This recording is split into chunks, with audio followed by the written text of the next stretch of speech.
ময়নাল আবিবা। আসসালামু আলাইকুম ম্যাম। ওয়ালাইকুম আসসালাম। তো আমরা একটু আমাকে জানাও যে আমি স্ক্রিনটা শেয়ার করেছি সেটা ক্লিয়ার দেখা যাচ্ছে কিনা। এই মুহূর্তে আমি একটা স্ক্রিন শেয়ার করেছি কম্পিউটারে, সেটা দেখা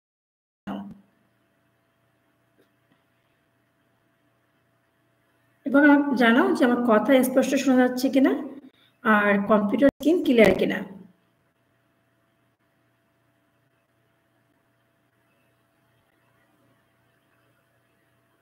জি আচ্ছা, thank you. Computer screen clear এবং আমার কথাও শোনা যাচ্ছে, থ্যাংক ইউ ভেরি মাচ।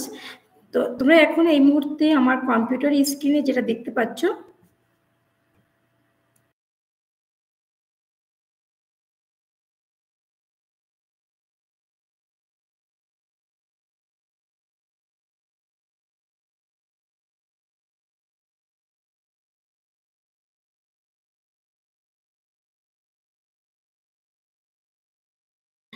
তো আমাকে একটু জানাও কাইন্ডলি যে আমার স্ক্রিন ক্লিয়ার কিনা, অর্থাৎ কম্পিউটারের স্ক্রিন ক্লিয়ার কিনা আর আমার কথা স্পষ্ট শোনা যাচ্ছে কিনা। হ্যাঁ ঠিক আছে জি ম্যাম, দেখা যাচ্ছে কম্পিউটার স্ক্রিন ক্লিয়ার এবং আমার কথাও শোনা যাচ্ছে। তো এখন তোমরা যেটা দেখতে পাচ্ছ সেখানে লেখা আছে ন্যাশনাল কারিকুলাম 2012 ক্লাস 6 to 10।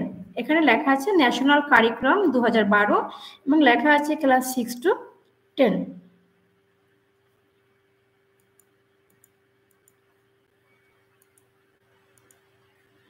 তো আমরা দেখতেছি ক্লাস 6 to 10 এর যে কারিকুলামটা আছে সেখানে হচ্ছে ন্যাশনাল কারিকুলাম 2012।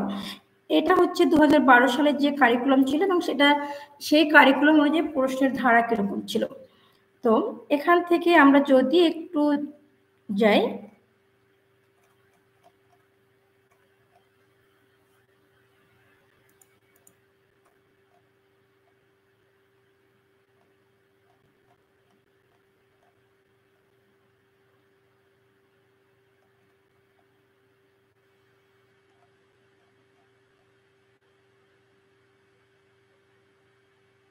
এখানে দেখো এই একটা আছে principles of developing curriculum.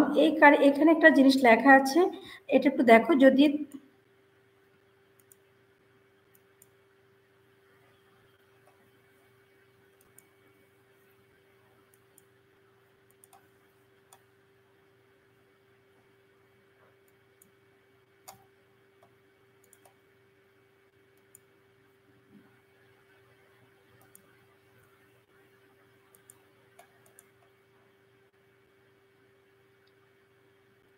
Principles of developing curriculum, এই কারিকুলামটা আমাদের আসলে কেন দরকার আর এই কারিকুলাম সম্পর্কে কি আছে, কেন এই 2012 সালের কারিকুলামটা আসলে সেরা ছিল সে সম্পর্কে আলোচনা করব। এবং সেখানে যে প্রিন্সিপালস অফ ডেভেলপিং কারিকুলাম অর্থাৎ 2012 সালের যে কারিকুলামটা আছে এবং সেটার যে মূল নীতি ছিল ডেভেলপ করার জন্য, অর্থাৎ এই কারিকুলামটা আমরা যদি করতে পারি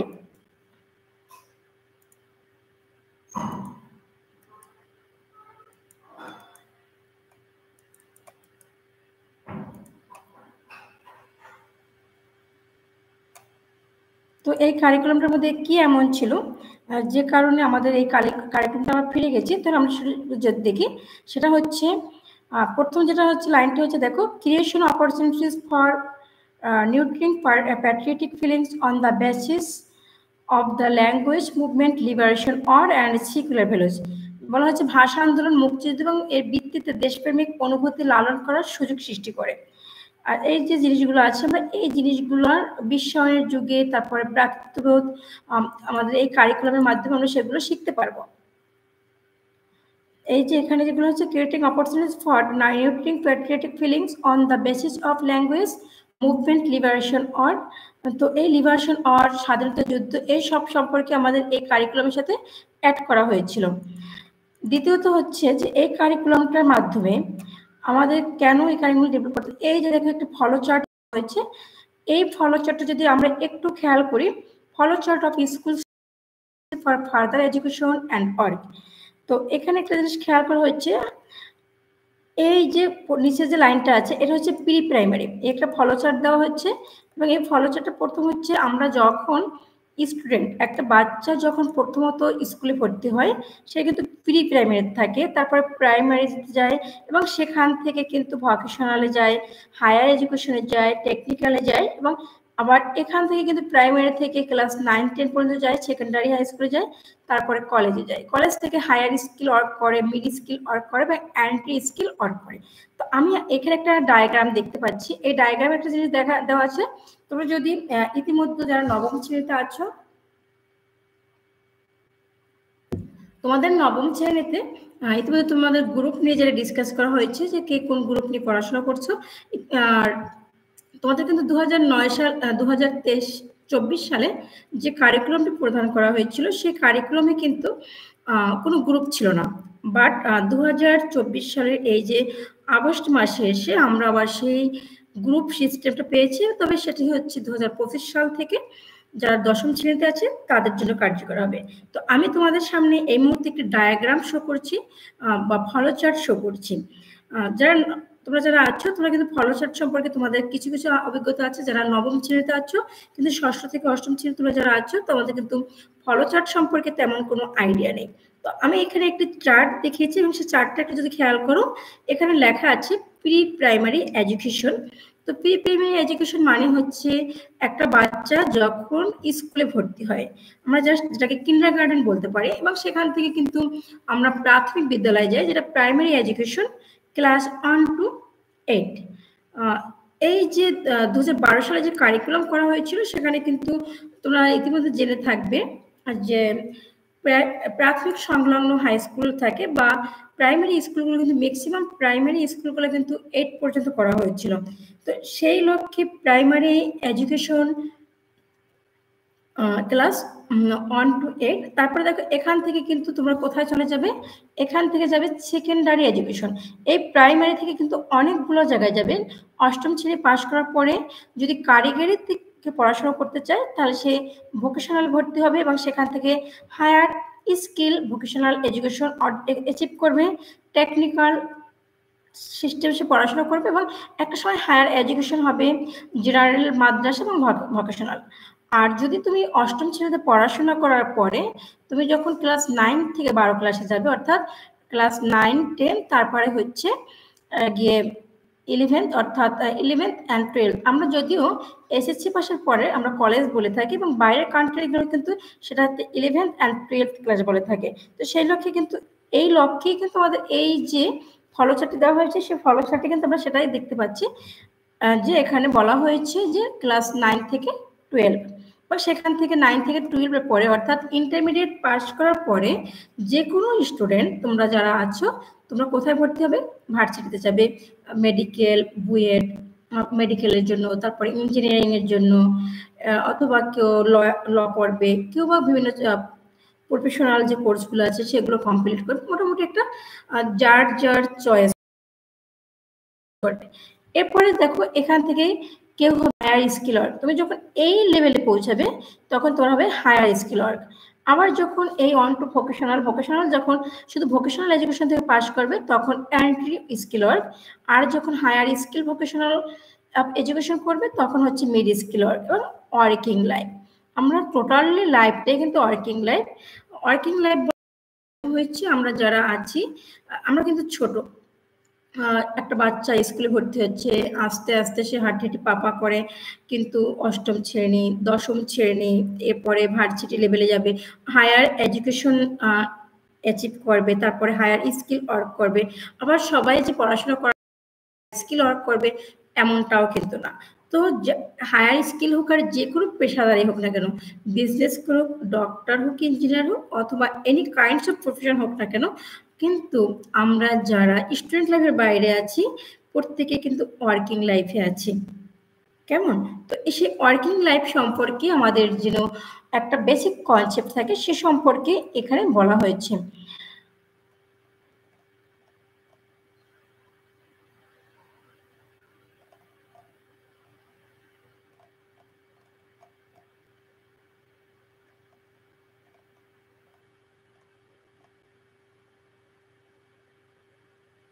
আচ্ছা, আমাকে একটু তোমরা এখানে আমাকে কমেন্টসে লিখে জানাও কে কোন ক্লাস থেকে জয়েন হয়েছো। যেমন যদি কেউ 6 এ থাকো 6 লিখো, 7 হলে 7, 8 হলে 8 এবং 9 হলে 9। এই অক্ষরগুলো শুধু লিখে যাও। 6, 7, 8, 9 কে কোন ক্লাসে আছো সেটা একটু আমাকে জানাও, এবং সে অনুযায়ী আমি একটু আইডিয়া করব যে এখানে কে কোন ক্লাসে আছো এবং কিভাবে আমি কোন ক্লাসটা আগে দেখাবো। ক্লাস 7, 6, রিনা নন্দী 7, তারপরে সোহেল মিয়া 7, তারপরে ইতি 6, রিনা নন্দী 7। আচ্ছা, 6, 7 সবগুলো ক্লাসে দেখাবো এবং সবগুলো ক্লাসেরই কিন্তু মোটামুটি টপিক্সটা একই রকম, তবে কিছুটা ডিফারেন্স। আচ্ছা, তাহলে আমি আগে 6 থেকে শুরু করি, তারপরে 7 এবং পর্যায়ক্রমে অল ক্লাসে যাব।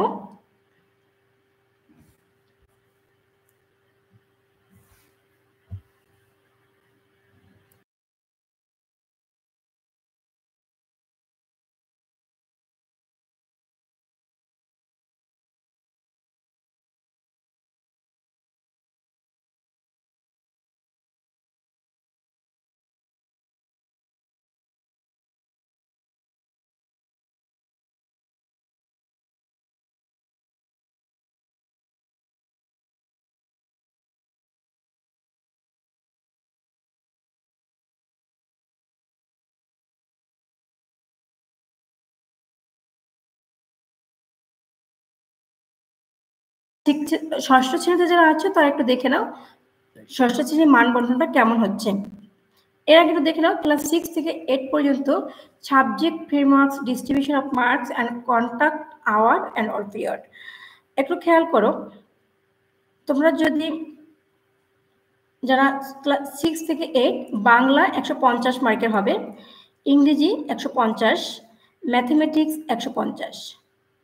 বাংলা 150, ইংরেজি 150, ম্যাথমেটিক্স 150 মানে গণিত, বাংলাদেশ অ্যান্ড গ্লোবাল স্টাডিজ তোমরা যেটাকে সামাজিক বিজ্ঞান বলো বা সমাজ ও পরিবেশ যেটা বলা হয় সেটা হচ্ছে 100, science 100, information and communication technology যেটা আইসিটি বলা হয় 50 মার্কের।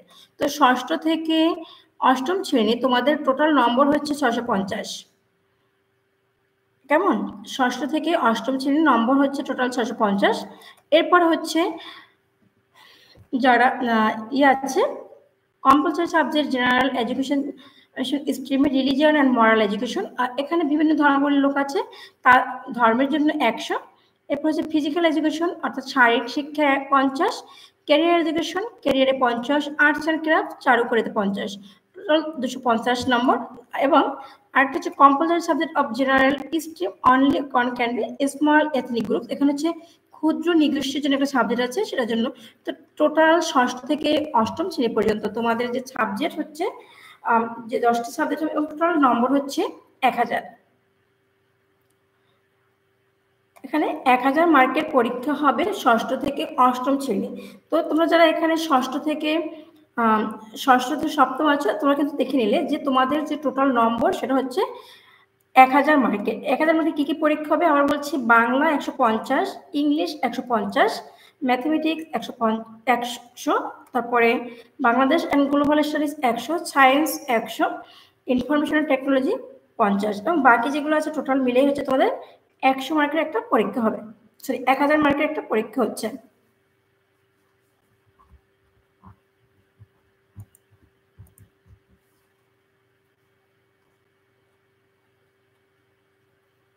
কেমন? তাহলে তোমরা কি পেয়েছো ক্লাস 6 থেকে 7 যে তোমাদের কি কত মার্কের পরীক্ষা হবে? 1000 মার্কের। এবং সেই 1000 মার্কের পরীক্ষাগুলো কি কি হবে? এখন প্রশ্ন হচ্ছে বাংলা 150 মার্কের কিভাবে হবে? একত্রিক 150 মার্কের হবে না, বাংলা 100 মার্কের হবে তোমাদের বাংলা বোর্ড বই, আর 50 মার্কের হবে বাংলা ব্যাকরণ। ইংরেজি হবে 100 মার্কের, বেশি ব্যাকরণটাকে বলা হবে দ্বিতীয় পত্র। ইংরেজি হবে 100 মার্কের এবং 150 মার্ক, বাকি 50 হবে ইংরেজি দ্বিতীয় পত্র। তার মানে তোমাদের ইংরেজি বই থাকবে 2টি এবং বাংলা বইও থাকবে 2টি। ইংরেজি পরীক্ষা হবে 2টি, বাংলা পরীক্ষাও হবে 2টি।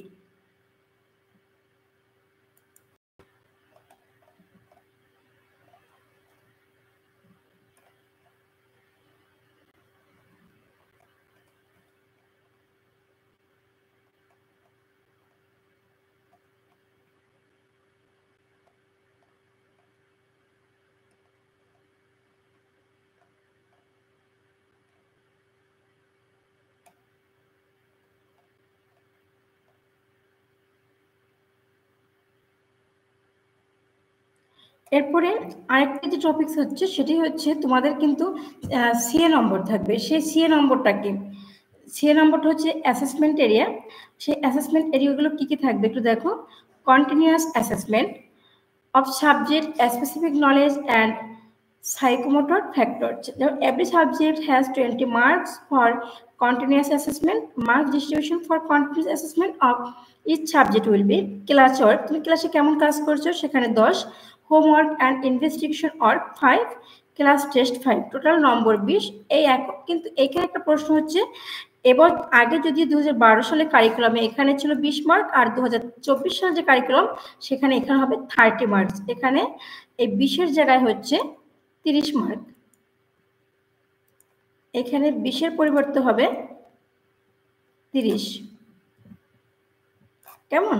এখানে ছিল 20 আর এই 20-এর জায়গায় হবে 30 মার্ক, যেটাকে তোমরা বলা হয়, অনেক স্কুলে আঞ্চলিকভাবে বলা হয় এসবি, আবার কেউ কেউ বলে এসবি নম্বর, বাট এটা এসবি নম্বর নয়, এটাকে বলা হয় সিএ। এটাকে বলা হয় সিএ নম্বর, এবং সেই সিএ নম্বর হচ্ছে 30 মার্কস।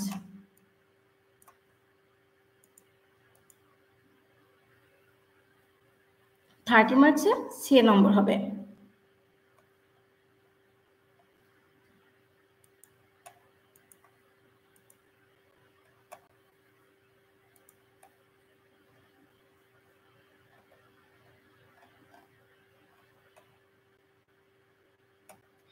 এখানে যে কথাটা বলা হচ্ছে সেটা হচ্ছে কেন তোমাদেরকে সিএ নম্বরটা দেওয়া হবে এবং সেই সিএ নম্বরের ভ্যালুটা কি।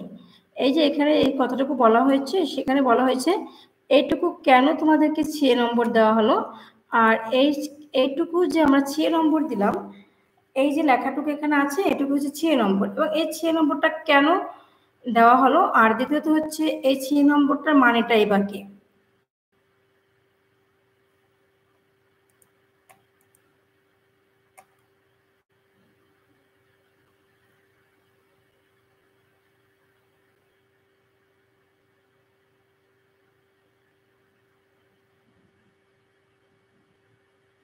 সে নম্বরটা কেন দেওয়া হচ্ছে একটু দেখো তাহলে। সে নম্বরটা হচ্ছে তুমি যে কাজগুলো করে থাকো, তুমি ক্লাসে কতটুকু মনোযোগী ছিলে, এক। দ্বিতীয়ত হচ্ছে তুমি যে ক্লাসে মনোযোগী ছিলে, তুমি ক্লাস পরীক্ষায় অংশগ্রহণ করেছো কিনা, বা একটু খেয়াল করো এই যে এখানে যে কথাগুলো বলা হচ্ছে দিস কারিকুলাম স্ট্রেস, এই যে এখানে লাইনগুলো দেওয়া আছে, এই লাইনগুলোর মানে হচ্ছে যে কেন আমাদেরকে সিএ নম্বরটা নিতে হবে, কন্টিনিউয়াস অ্যাসেসমেন্টটা কেন দেওয়া হলো, এর ভ্যালুটা কি। এর ভ্যালুটা হচ্ছে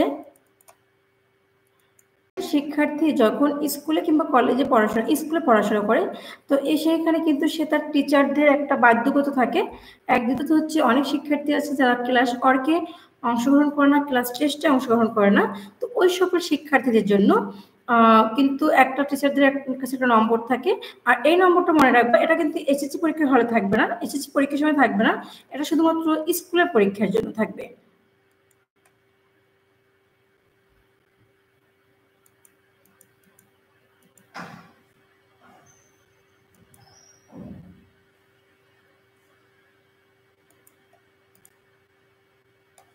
আচ্ছা দেখে তাহলে এই কন্টিনিউয়াস অ্যাসেসমেন্টের এখানে যে অর্থগুলো আমাদের আছে, এগুলো অর্থটা কি হয়।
এরপরে যেটা হচ্ছে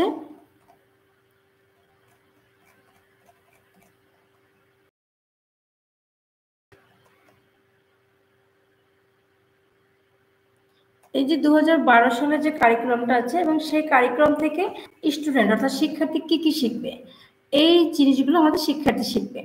কি কি জিনিস শিখবে এখানে একটু দেখি।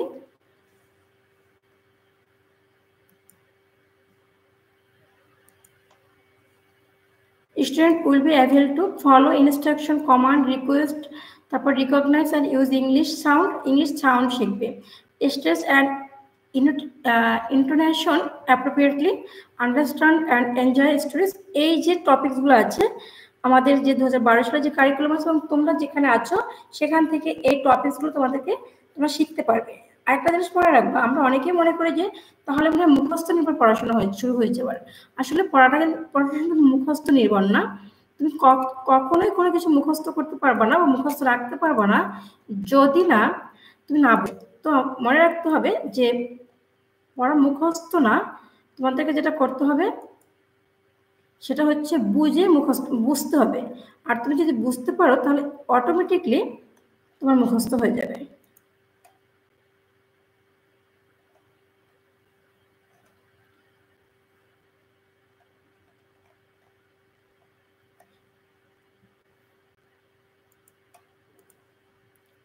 এবার দেখো ক্লাস ওয়াইজ লার্নিং আউটকামস। একটা স্টুডেন্ট কি কি শিখবে ক্লাস 6, ক্লাস 7, ক্লাস 8 এবং ক্লাস 9-এ স্টুডেন্ট বা শিক্ষার্থী কি কি শিখবে।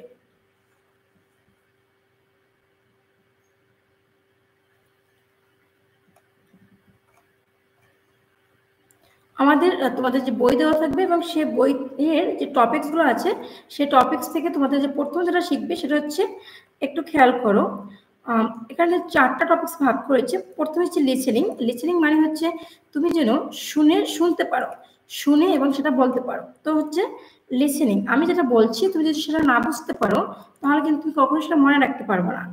সেকেন্ড অপশন হচ্ছে speaking, first listening, second speaking, third হচ্ছে রিডিং অ্যান্ড ফোর্থ হচ্ছে রাইটিং। তো আমরা যে কারিকুলামে ফিরছি, আমাদের যে বার্ষিক পরীক্ষা হবে, বার্ষিক পরীক্ষার সময় কিন্তু আমাদের 4টা টপিকস ভালো করে ফলো করতে হবে, listening, speaking, reading and writing. তো এই 4টা টপিকস আমাদেরকে ভালো করে শিখতে হবে, কেমন?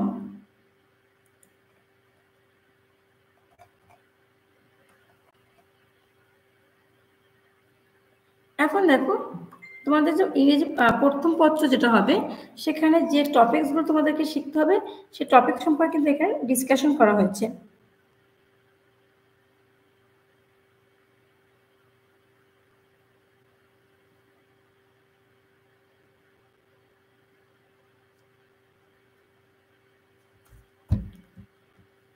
তো এই ষষ্ঠ শ্রেণীর জন্য যারা আছে ক্লাস 6-এ তাদের জন্য এই টপিকসগুলো রয়েছে। এই টপিকসগুলো তোমাদের সাথে ডিসকাস করবেন টিচাররা, এবং কিভাবে তারা স্পিকিং, এখানে যেগুলো আছে এই প্রোনাউন্সিয়েশন প্র্যাকটিস, এই ওয়ার্ডগুলো তোমাদেরকে শিখতে হবে। তারপরে হচ্ছে এই যে WH question, yes or no statement, positive exclamation, এগুলো এই টপিকসগুলো তোমাদেরকে ক্লাসে ডিসকাশন করা হবে ক্লাস 6-এ।